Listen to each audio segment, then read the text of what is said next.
Welcome to Cosmic Roadmap. I'm your host, Melissa Lambor, Reiki Astro Geo Guide and best-selling author. Have you ever wondered where in the world you should be? This podcast is about bridging cultures and helping the endless wanderer find their purpose and place in the world. Hear stories from digital nomads, avid travelers, and aspiring globetrotters, and learn how they discovered where they were destined to be and build their legacy. If you're curious about astrogeography and where you're meant to be on the planet, go to cosmicroadmap.com to download your free passport to purpose. All right, so welcome to the Valencia edition of Cosmic Roadmap. I'm your host, Melissa Lambor. My special guest today is Jocelyn Silva. She is a sexual empowerment coach, sex educator, and full-time digital nomad, empowering you to embrace your sexuality and lead a pleasure-filled life. So we met on our way to Valencia, Spain. Mm-hmm. Yeah, it was on the Dublin flight, and you noticed my teal hair. Mm-hmm. Mm-hmm. So she pretty much was like, "You are wearing my brand colors," and I think I'm wearing the same shirt that you met me with. And she showed me her tattoo with the teal and what's your? It's just a little heart that has. I don't think you can see it on the camera, but it's right here. It's just a little heart with the three colors that represent my brand. Yeah. So it was so aligned because I am traveling on. I'm seeking my Venus lines on my cosmic road maps. So on my astro maps, I've been following in pretty much connecting to the frequency of love, and I have my Venus line right through Valencia. So it was just so divinely aligned that I connect with you on our Dublin flight, and I thought that was it. Like I got her Instagram, and it was like, all right, see you later, whenever, And then we get on to. Well, actually, on the way to my flight for Zurich, mm-hmm. The gate was 222, which was another sign of alignment. And I get on the flight, and I'm always in tunnel vision. And I get to 16, row 16, and I'm like, all right, that's my seat. And she's like, oh, it's you. And I didn't realize that we were on the same flight. And I'm like, wait. Are you also going to Valencia? And that's when I was like, yeah, I am. Yeah. Like, that's so random. Okay, cool. So it was really beautiful. So welcome. Tell me a little bit about how you got into becoming a digital nomad, because you weren't always a digital nomad, right? You've been. No. Yeah, so how has that journey been? Yeah, so thank you so much for having me. This is super exciting. Hello to you who's watching. So I started my digital nomad journey in February of 2021. And I became a sex educator when I was 20 years old. Mm-hmm. I did comprehensive sex educational workshops for low-income communities of color. I worked at a sex shop where I did a lot of different workshops as well. I got my bachelor's degree in gender women's studies. Got my master's degree in social work with the intention of becoming a sex therapist. And then I discovered coaching, and I was like, oh, this is way better for me. So there was a lot of different life events that kind of led to where I am now, but traveling the world has always been something that I really, really wanted to do, but I've always been too afraid to do it. But my mom was in an induced coma for 10 days in December 2019.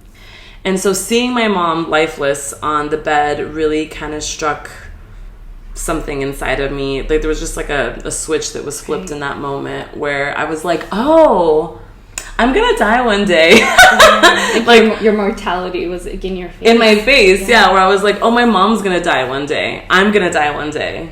What the fuck? Literally this moment where I was like, what am I doing with my life? Because at that time I hated my life. I had just gone through a divorce. I was in Sex and Love Addicts Anonymous for some behavioral patterns in my sexuality that I realized were really unhealthy.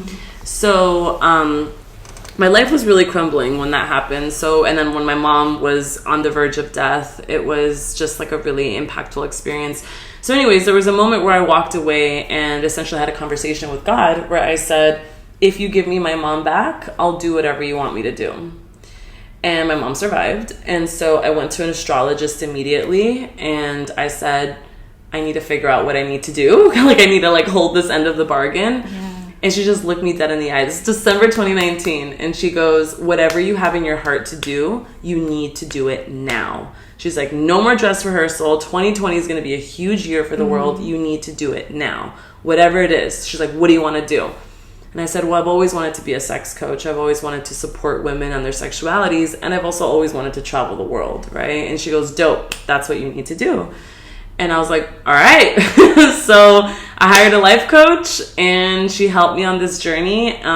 Started posting on TikTok 2 weeks before the pandemic, blew up on TikTok, which was really awesome. It was such a blessing. And I told myself that as soon as my business took off, I would get out of LA and travel. And it's exactly what I did. So on February 5th, 2021, I headed over to Playa del Carmen, Mexico. And yeah, I've been traveling around since. Oh and now I'm in Spain. Woo. Yeah, and I know that we had like our discussions before this with that astrologist. She actually showed you an astro geomap. She right? did, yeah. What were the places that you kind of remember from? Well, I do remember. So a lot. I think it's actually kind of interesting because I'm born and raised in LA. I'm an LA native, and she actually told me the same thing that you did. Was that like LA is my home, and there's like a lot of home vibes in Los Angeles. So I was like, yeah, that makes like a lot of sense. Also Chile. So the reason why I asked about Chile and the reason why that sticks out in my head is because when I was 20 years old, I was supposed to do a study abroad program in Chile. Okay. But my boyfriend at the time said, if you go, I'm going to break up with you. So little 20-year-old Jocelyn, who was like insecure and scared, was like, well, I don't want you to break up with me. So I ended up not going. And then we ended up breaking up 2 months after I was supposed to leave. So Chile has always kind of like stuck out in my mind. And that was a lot of my lines go through there. I'm sorry, I'm not very good at astrology, so I don't remember what lines are which. But like, okay. But a lot of lines are there. So I was like, oh, maybe it's somewhere that I should go at some point. I think we said that there would be a good place for retreats to happen, right? Yeah, because you did have like Neptune energy for spirituality. Cool. And the other one I think was healing and also tapping into your purpose. So awesome. There may be some other, some other things waiting for you there. I'll go to Chile at some point. Yeah, exactly. So what were you doing before you became a sexual empowerment coach?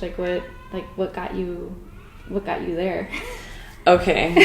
All right. Yeah, let's talk about this. So I grew up very Catholic. I'm from a first generation family. My mom is from El Salvador. My dad's from Mexico, Spanish speaking. Like, I went to Catholic school, kinder through 12th grade. I was an altar server. I was a lector. I wanted to be a nun when I was 16 years old. I wanted to be a nun, too. Oh, really? Oh, shit. Thank God we didn't go that route. It's the queer thing. I don't know. It's the queer thing all the queer always want to be. I know, seriously. I heard that my friend was in the seminary, and he, he's gay. Okay. And he was like, oh, my God. He's like, the seminary is full of gay dudes. Yeah. And I'm just like, what the fuck? Anyways, yeah, queers and religion, I don't know. Yeah. Anyways, so I wanted to be a nun. I was really religious. When I was 18, I had sex for the first time.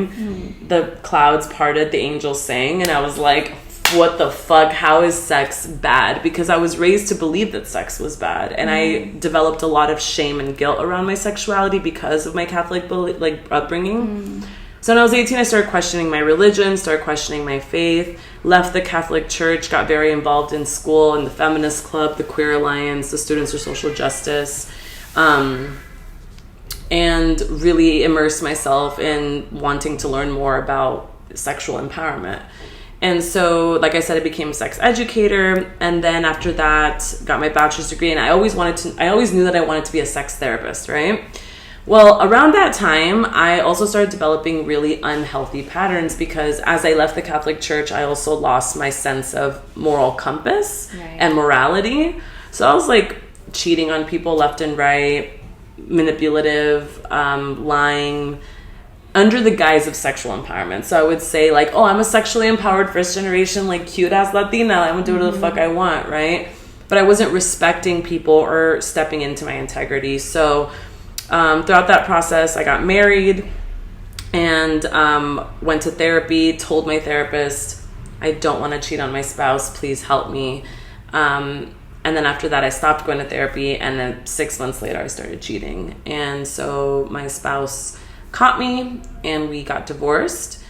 And that's when I realized I had a problem. So I went to Sex and Love Addicts Anonymous, and that is where I learned, ironically, how to be truly a sexually empowered person, because I think the biggest thing that I was missing was integrity. Right. And I realized that I didn't have an issue with sex. What I had an issue with was my own truth. And that's why I always tell my clients, like, to be a sexually empowered person, you have to be bold enough and courageous enough to be open and honest with everyone you engage with, as hard as it may be, right? Yeah. So after that, that's when I said, well, you know, I have my bachelor's, my master's. Should I be a therapist? And then when I discovered coaching through a life coach who said, well, have you ever considered coaching? And I said no, and I looked into it, and I was like, oh my God, this is what I want to do. Yeah. So yeah, I started coaching clients, like I said, so January 2020, and I've been doing this for 2.5 years now, full time. That's amazing. And you mentioned the communication portion of it, and when I opened up my relationship, I feel like that's when the most honest communication came out.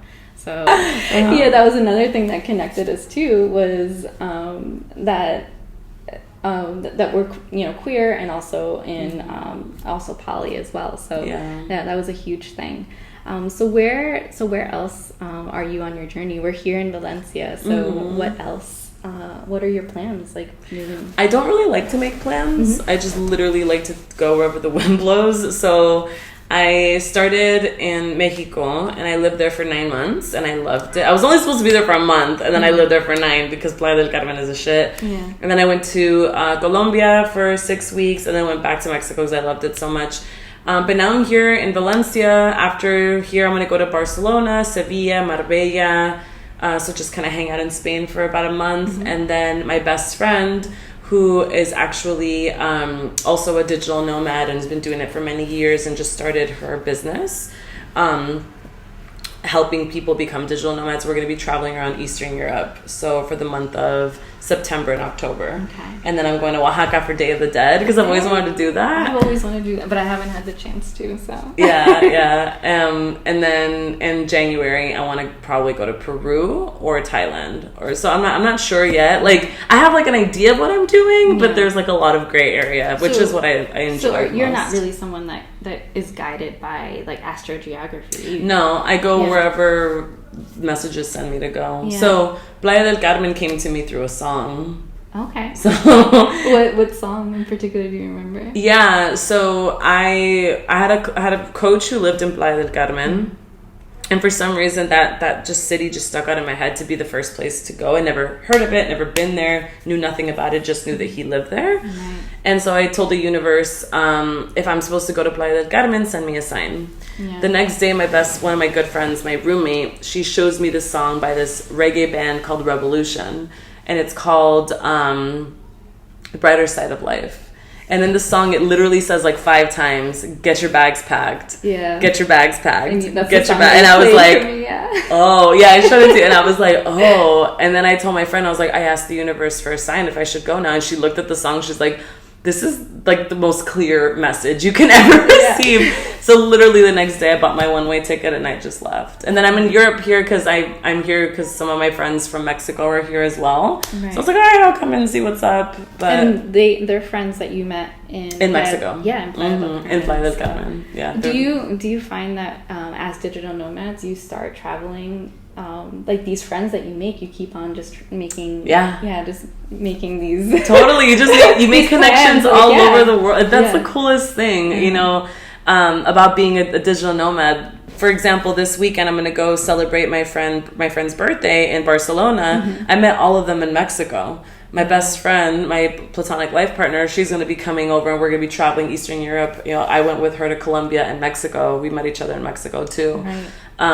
It's really cool that you just make connections and kind of like follow each other. Exactly, yeah. Like, where are you going to be? Oh, I'm going to be there too. Okay, I'll see you there. You know, it's really, really cool. And the fact that I started this was my, you know, I started my spirit, was it my digital nomad journey essentially here in Valencia. I've had, you know, I connected with you initially, which was, you know, like I was like looking into like the window of a digital nomad, and then at the same time within a few weeks I got was it a pet sitting gig, and also a friend of mine that I met in at the airport, in Newark Airport. We were able to meet up here. She was in Madrid, but then came here, and now I have a friend coming tonight. So this has been one of those trips that I'm finally living that life that I wanted to, that digital nomad life. You know, I noticed something really powerful when I started becoming a digital nomad, that when you live within your purpose, when you truly follow your heart and do whatever the fuck you want to do, things line up. They do. And things that are inexplicable happen, where you're just like, this is so aligned, like this is meant to be in some sort of way. And that's the thing with staying in your comfort zone. You stay in your comfort zone, there's repetition, right? There's stagnancy. You're not allowing any new energy to be entered into your space. But the beauty of traveling and working, of being mobile, moving around, is that novelty happens on a daily basis. So you leave more space for really cool shit to happen and really cool people to like enter your world, you know? So that's my favorite thing about being a digital nomad. And not being rigid, right? Just leaving your days open, because the first few days that we met up, I stayed the night, and we were just co-working. It was just like, all right, just getting stuff done, but you just never know like where things will take you. So what plans do you have? Like, what other places do you see yourself going? My goal is to go to as many countries as possible. And what do you see like with your business, like retreats? Like what are you like envisioning? Mark my word, y'all. I'm gonna be the goal for Jocelyn Silva Sex Coaching is to be a leading sex expert specifically for the Latino community. I'm very passionate about working with women of color, specifically first generation Latinas.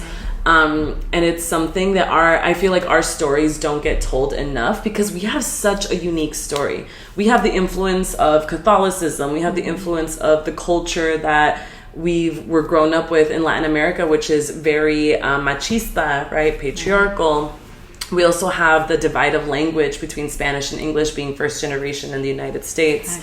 And there are these layers of identities that we obtain through our life experiences that affect the way that we express ourselves sexually that no one really talks about.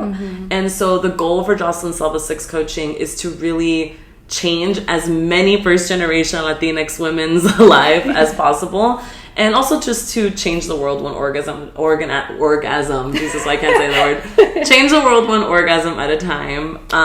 But yeah, eventually I want to write a book. Eventually I would love to, I don't know about retreats, to be honest, maybe in the future. I see myself doing conferences more than retreats. Because when I think of an event, I want to like fill up a stadium. You know what I mean? And that's the Leo in you. You're just like I'm like huge impact. I definitely see more. Well, I could see like a summit, like a huge conference. Like summit, that's I like that. That's kind of like what festival. Like almost like like an erotic festival. Because when I think of retreats are beautiful, but I think I need more fire in an event, in-person event. But to be honest, I haven't thought that far as to like what specifically I want to do. I just know that I really enjoy what I'm doing now. I want to continue to travel. I know I want to write a book and impact as many people as possible. And what type of topics do you want to write about? I want to write about my story. I want to write about my mom's story, my grandmother's story, my great-grandmother's story. The stories of Latin American women and their relationship with sex. It was so fucking cute. I had a conversation with my grandma a couple years ago, and I asked her, I was like, when was your first kiss? And she was so embarrassed. Really? She was just like, and I was like, what? Like, what's so embarrassing about talking about, your first kiss? And then my dad explained to me that her first kiss was probably also the first time she had sex. Wow. And that blew my mind. I was like, oh yeah, I mean, she was fucking born in like, I don't know, the 30s, 1930s. So I'm like, okay, that actually does make sense, But it was just funny how she was just like, oh my God, I can't believe you're asking me this question right now. Right? I think she was born in the 1940s. Anyways, but yeah, just speaking about how a Latina can be a sexually empowered person. Because oftentimes when we think of sexual empowerment for brown people, people say, oh, that's whitewashed. Oh, that's not for us. That's not you. That's not who we are, right? Yeah. And the thing is, I fucking love being Latina. I love being Mexican. I love being Salvadoran. I fuck so hard with my culture, right? So it's about, I want to be able to support other individuals and being able to still hold true to their culture and their traditions while at the same time becoming an independent and empowered person, which I think is a balance that is challenging to obtain. Yeah, that's beautiful. And have you felt any difficulties or like come across anything as a digital nomad, as a Latina, like any barriers? Hell no, I don't believe in that shit. No. I understand that oppression and privilege exists. I'm not going to say that it doesn't. Yeah. I very much understand that it does. However, I never use my oppressive identities get in the way of the shit that I want to do. Never once. Aside from the fact that, unfortunately, as a female presenting person, there are some dangers that I do come across that a male presenting person wouldn't. I have been assaulted once at knife point in Mexico, but it was 3 a.m. I was walking down a dark street. Probably should have known better. I got a little too comfortable. These things happen anywhere in the world. It doesn't matter if you're a digital nomad or not. You just have to kind of be smart about when you navigate the world. But aside from that, I mean, no, I've never experienced discrimination or anything that's held me back, ever. And do you have any pointers that, for anyone that's starting out as a digital nomad, they're taking their business on the road, Yes. Yeah, what are those? My biggest pointer is you will be afraid. You will be fucking scared shitless. You are going to show up to a city and not know anyone, and it's going to be scary. So instead of allowing that fear to get in the way of you doing what you want to do, embrace the fear and know that fear is never going to go away. Because I am 31 now. I started last year, and I could have started a very long time ago, but fear was the thing that always held me back, right? Oh, I'm too scared, or what if? Right. Or the money, or this. Right? Yeah. No. We don't deal with that shit. We say, you know what? This is what's going to happen, period. And like my girl, Jen Sincero, if you haven't read her book, I highly recommend reading You Are a Badass at Making Money and You Are a Badass. Those books changed my life. And she says, if you really want something, you take hell bent for glory action. And that's what I did. I was like, I fucking want this. Okay, I'm going to do everything possible to do it. So that's one. And understand that fear will never go. I actually literally have a tattoo that says feel the fear and do it anyway, because it's so important. The second thing I would say is stay humble. If you're from the US and you're traveling, like, please understand that you are a foreigner in a different country. A lot of Americans tend to be kind of, for lack of a better word, stupid when they go to like another country.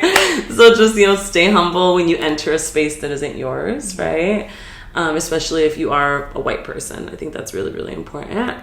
Another thing that I would say also is, obviously, like, use all the cautionary things, whatever, but also, like, allow yourself to go on adventures, meet people, go like, get shit-faced at a party as long as you know you're safe, like, go climb a rock, go hiking, go diving, go do things that you would never normally do in your hometown. Yeah. Get out of your comfort zone and just adventure it up.